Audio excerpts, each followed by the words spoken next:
The big changes are coming to Canada International Mobility Program or IMP, which cover LMI exempt temporary work permits. Specifically, some open work permit applicants will be required to submit language test result. Hi, this is Alex Kim from Be Here Immigration Consulting in Vancouver.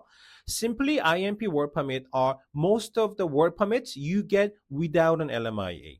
This include IEC permit like working holiday, bridging open work permit, or spousal open work permit, and closed work permit with employer specific, such as intra-company transferee, FTA work permit, religious worker, and more, all falling under the IMP umbrella. There is an update about introducing a language test requirement for IMP work permit. It hasn't been finalized yet, but it is planned. The key point of this measure is to ensure that only genuine worker who can actually work and adapt well will enter Canada. It's expected that among the many type of work permit, spousal open work permit will most likely be affected.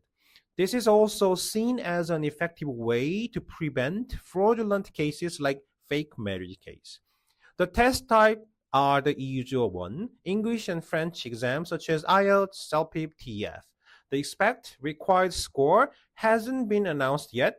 Consultations were already held in February this year, and the pre-publication is expected to be published in spring or summer this year in Canadian Gazette Part 1, followed by a comment period. Actual implementation, Gazette Part 2 is likely in 2026 or 2027. Talking about pros and cons, of course, introducing the test means preparation time is needed or some work permit issuance might be delayed and some applicant could feel burdened. However, hiring only workers with verified language skill will increase employer confidence and in the long run greatly help workers integrate into the Canadian labor market and transition to permanent residency.